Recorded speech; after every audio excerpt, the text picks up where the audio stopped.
What's up, ladies and gentlemen? This is Roy from Roy's Customs, and today I'm going to be doing the rear brakes on a 2006 Pontiac Torrent. It's not super difficult, but also I have to change the hub bearings as well, so that's going to have to be done too.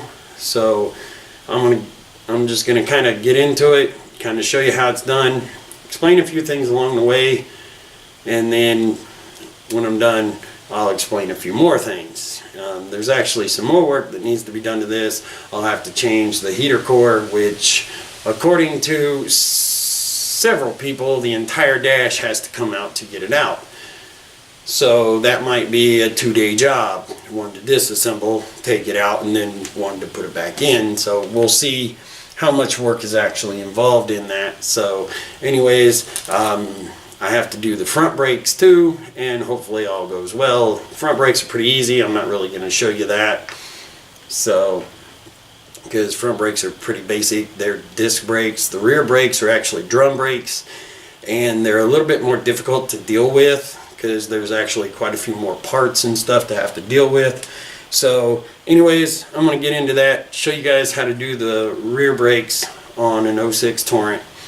So here we go. Okay, bad thing is you can't really do anything until you get the hub back on, so you need to kind of do that first. There's 4 13mm bolts that go through the back end of this spindle. I'll show you. They go back here, back in this part. There's 1, 2, 3, and then 4. You'll kind of know where they are because you'll be able to see them protruding through the other side over here. Whenever you actually take this off, you'll be able to see them, but you need to get the hub back on before you can lift it back up and put it into place so you can put all the other stuff on. So yeah, this side I had went ahead and took the shock off, even though you don't have to. So you don't have to take off the shock. Just I did because I thought I had to, and well, lo and behold, I didn't have to. So anyways, there you have it. I'll have to show you how to put that back on.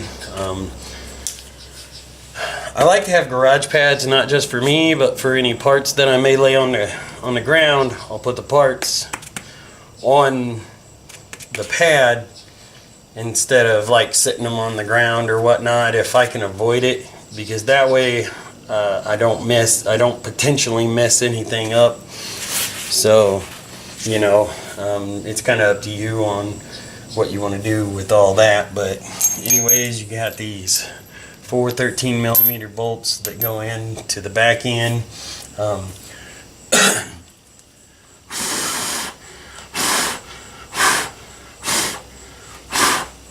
It's better if you got an air compressor. That way you can blow that stuff out, any rust or whatever that is falling in there.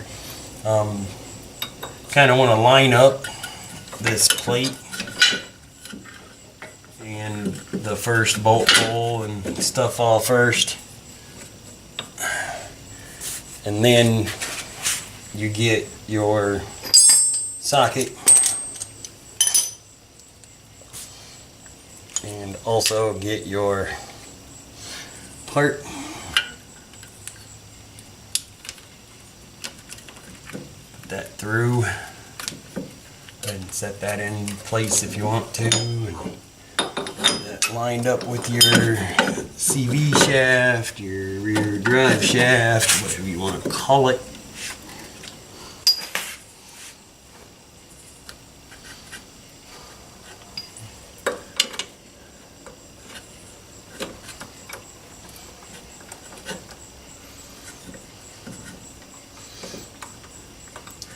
Line up your first bolt hole.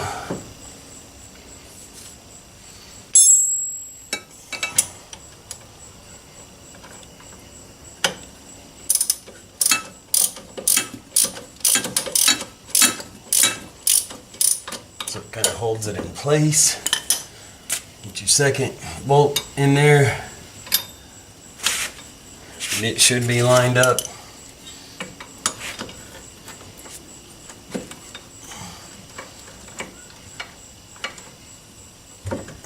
Get it into place,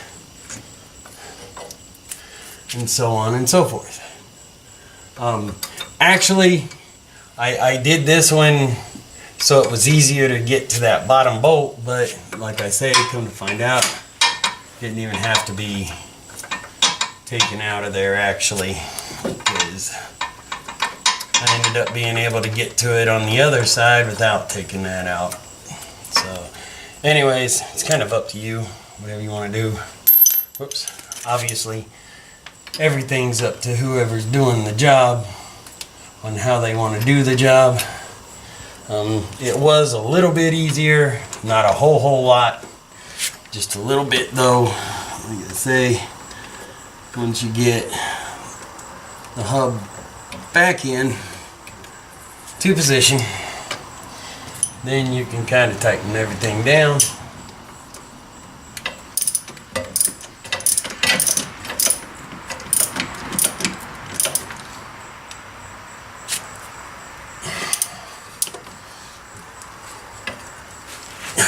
Make sure they're tight, really tight.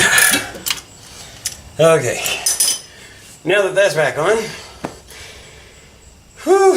we're gonna kind of need the jack to put this back up into place. We need the jack anyways, so we can get this back in here too anyhow. So what we do, we can go ahead and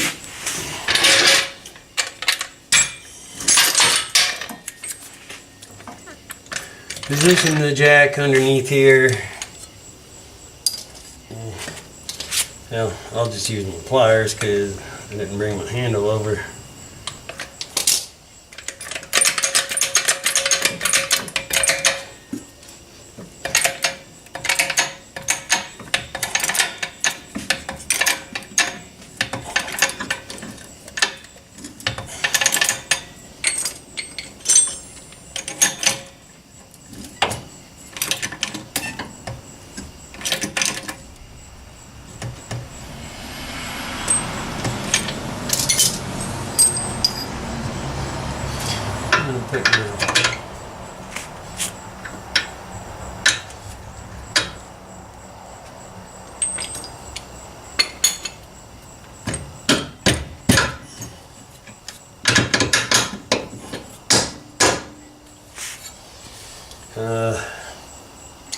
Don't really like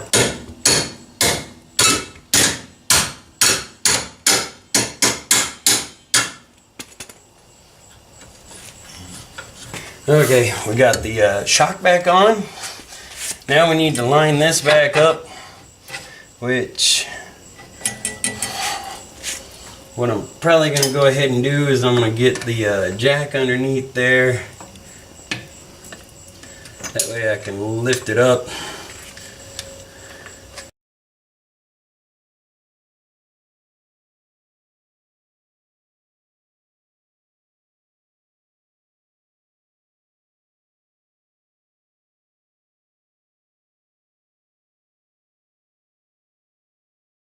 Okay, so once you get all the bolts started, all three of them bolts started, I go underneath and do it because it's just so much easier than trying to cross your arms and cross the bars and all that other stuff. So we'll go ahead and go under there and tighten that up.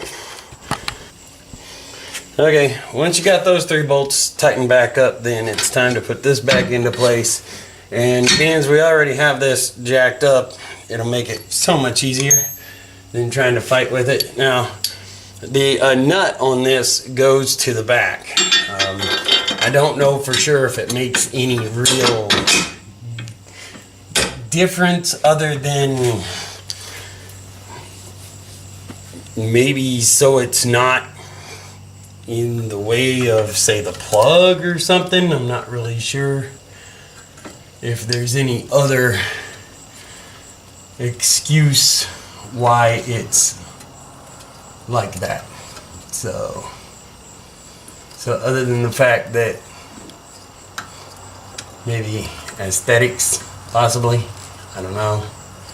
Anyways, I'm not really sure if there's some sort of a reasoning behind it or what there is, but I do know that it goes backwards. There we go. Okay. If you can't knock that bolt in with a rubber mallet, then you're doing it wrong.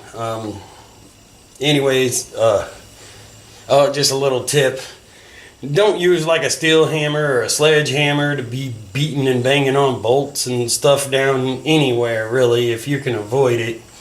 Because, number one, you don't want to mess up the head. And number two, you don't want to mess up no threads or nothing. So, junky old beat up rubber mallet. This thing's got, it's been through the ringer, so it's probably not much good for a body hammer anymore. So I use it to beat on bolts and stuff with. So anyways, alright, got that bolt in, got that bolt in, got those 3 bolts in, got the hub back on. I'll have to get the hub nut back in there, and then we'll put the brakes on. So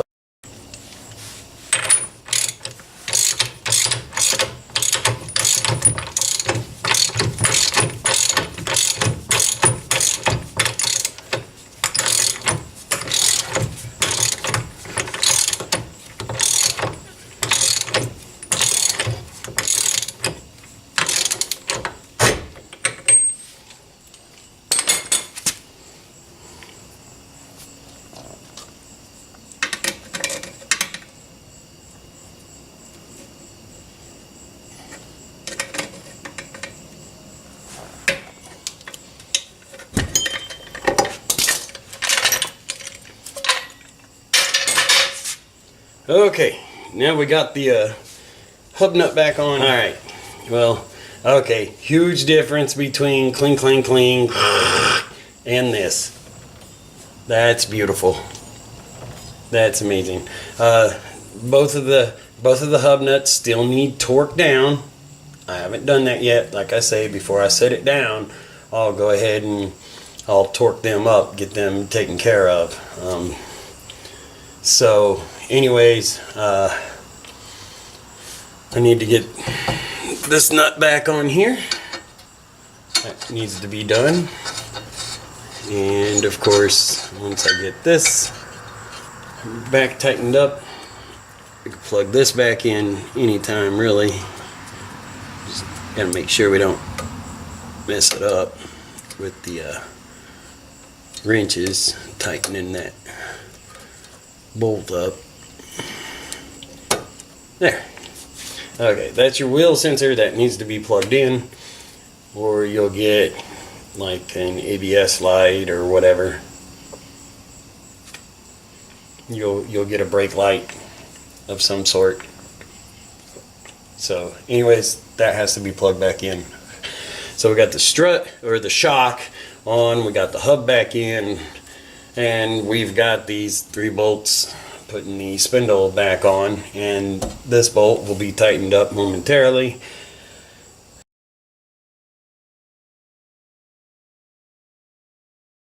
Now that that's back on,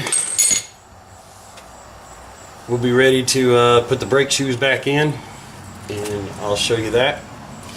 Okay, there is a left and a right, so make sure you know which ones go on which side. This is the left side. It is not as you're looking at the vehicle, it is as you're inside the vehicle looking forward is left and right. So, with that being said, they only go on one way. It's actually best, if you have a hard time with your memory, to go ahead and snap a quick picture of how it looks before you pull it all apart. That actually helps. That way you know how everything goes back together. Unless you have a really good memory, which my memory isn't that great, but I've done enough of these that I kind of remember how they go back together for the most part. So first things first,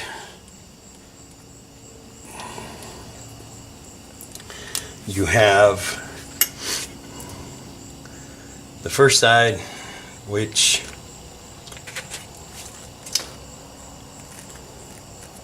goes in.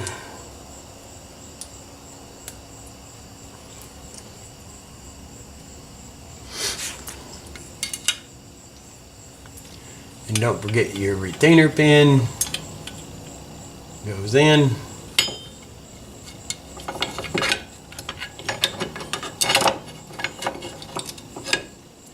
Make sure it's in the little slot down there, which I'll give you a little closer look of it here in a minute.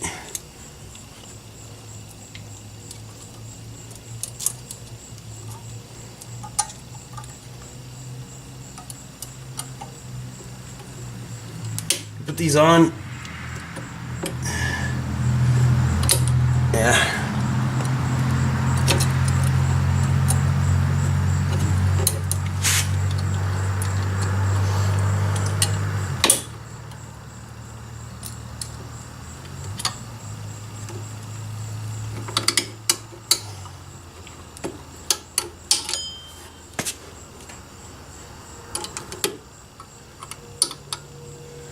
And then they twist.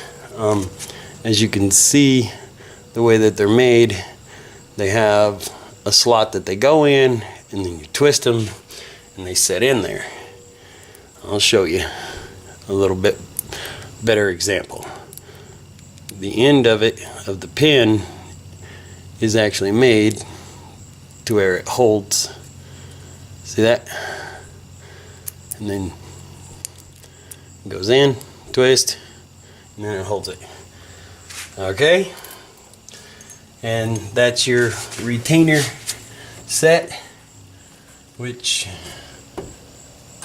holds that brake shoe in there. It keeps it from falling forward.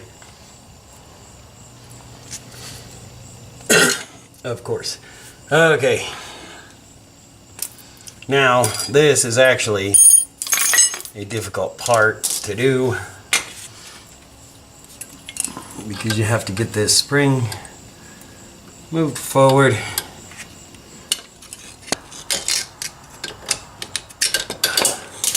So now that that's back in there, and make sure you put that on the right way, because you don't want to have to do it twice. So anyways, now comes the fun part. Putting the retainer pin in this side.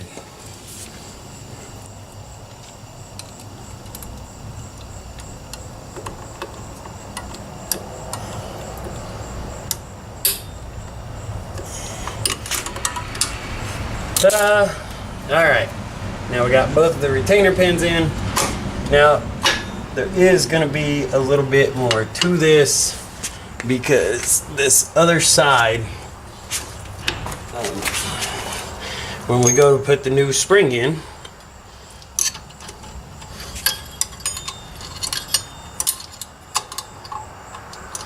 the spring, the long end goes behind the e-brake side, the e-brake lever, and this will actually be easier to do if we release this.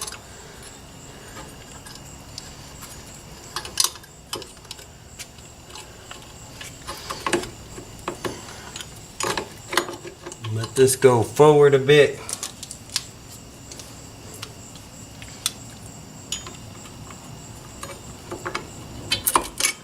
And then we put it in there. And then we need our flat screwdriver.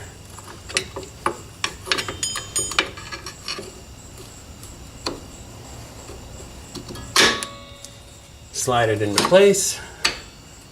that slid into place.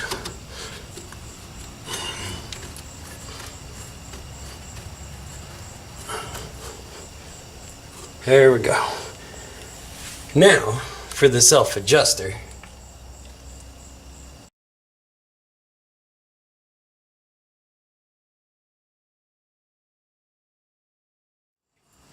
And this piece goes in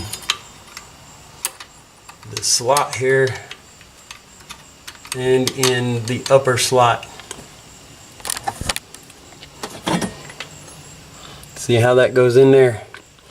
It goes, the bottom piece goes into the actual adjuster. The other piece goes around the little nub there, the pin. So if you can see that, how that's actually put in there. Like I say, take pictures so you know how it goes back together, because sometimes you might get in a hurry because you really need to get your car on the road, or you really want to get your car on the road. And this is probably best to use. I'm using the old spring, the old big spring, to give me some leverage. Now, I didn't want to use the old springs because one, they're not expensive, and two,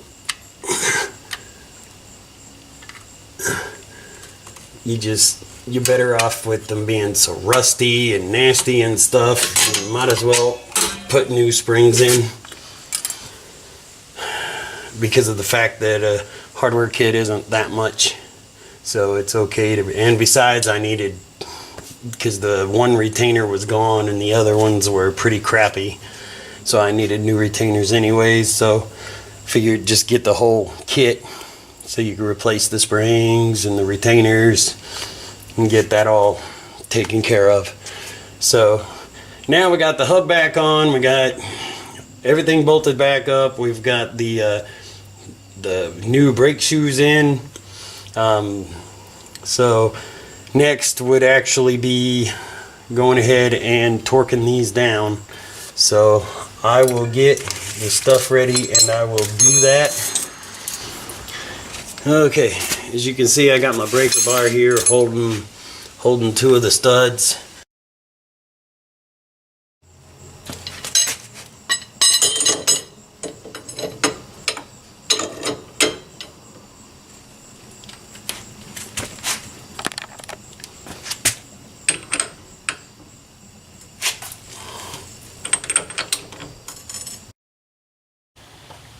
Well, I got it done, got it all put back together. Anyways, come to find out, the camera had died on me, so I had to recharge the battery. So anyways, it's all back together now. Putting the drum on is sometimes difficult. You just have to make sure that your shoes are actually compressed all the way together, so that the drum will go on, and the drum will be kind of tight going on, but you can actually get it on there. So anyways, guys, gals, that's kind of how you do it. Well, that is how you do it. There's no ifs, ands, or buts. That's the way it has to be done. You have to make sure that your retainer pins and springs are on there, and you have to make sure that your automatic tensioner is actually screwed all the way in, so that when you compress those together, there's enough room to get the drum back on. Like I say, it'll be kind of tight, so you really have to make sure that it's all the way in. So when you put it on, you may have to kind of shove it a little bit in order to get it back on, but it should go back on. If it doesn't go back on, check it again, check it all again, and make sure they're compressed all the way in. So anyways, that's my little how-to on the 06 Torrent rear brakes.